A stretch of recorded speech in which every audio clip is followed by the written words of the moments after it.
Je vais aborder maintenant la technique de la preuve par 9 dans la multiplication. La preuve par 9 est un moyen de vérifier une opération. Elle n'apporte pas une certitude absolue, mais on considère en général que si on a pris un soin suffisant à faire l'opération et qu'on prend un soin correct à faire la preuve par 9 qui est assez rapide et assez simple à faire, les deux opérations donnent une probabilité que le résultat soit correct qui est suffisamment importante pour qu'on puisse le considérer comme juste. Une première vérification à faire de toute façon, c'est l'ordre de grandeur du résultat. Ici on est proche de 700, ici on est proche de 60. 700 fois 60 ferait 42 000, je suis assez proche. La deuxième opération, ici c'est environ 300, environ 400. 3 fois 4, 12, 100 fois 100, 10 000. Ça fait 120 000, à 130 000 je ne suis pas très loin.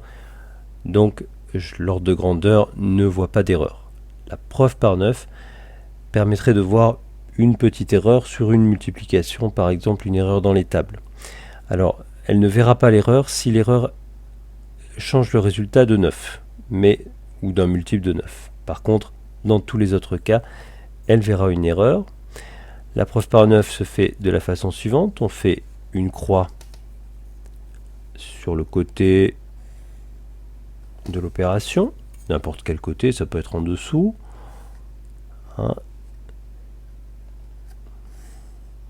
Voilà.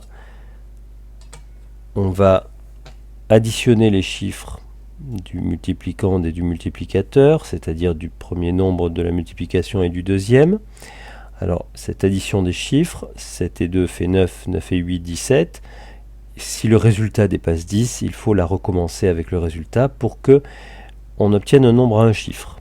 Donc 7 et 2, 9, 9 et 8, 17. 17 est trop grand, 7 et 1 fait 8. J'obtiens 8 de résultats que j'écris ici. On peut remarquer tout de suite que si j'enlève le 9 que je remplace par un 0 dans l'opération, 7 et 2, 9, je mets 0, il reste 8, j'obtiens le même résultat. Donc c'est une accélération intéressante du calcul. Lorsqu'on trouve 9 dans l'addition des chiffres, on remplace par un 0 et le résultat est le même. 5 et 9, le 9 est remplacé par un 0, il reste 5.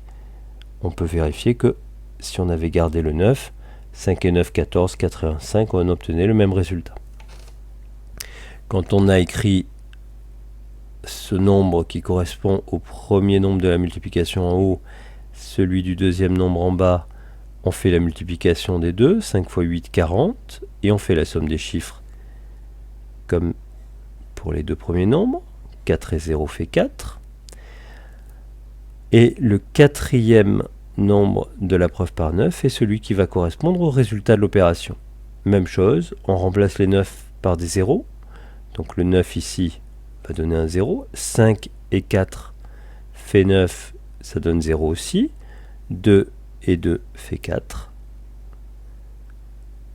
Vous voyez que l'opération est facilitée par le fait de chercher les 9 et de les remplacer par un 0.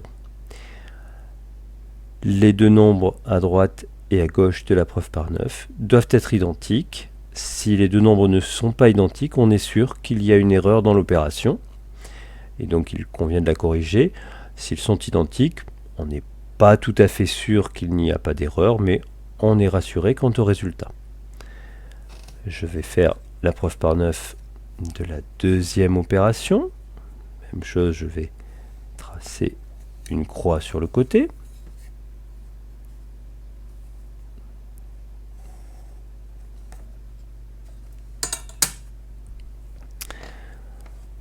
Le multiplicand, le premier nombre en haut, va donner un 3, puisque 7 et 2 fait 9.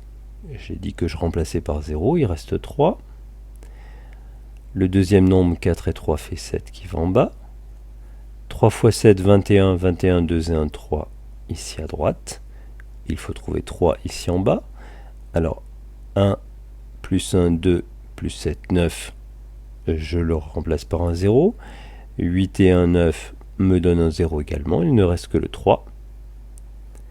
Et la preuve par 9 ne voit pas d'erreur. Je suis donc tout à fait rassuré quant au résultat des deux opérations.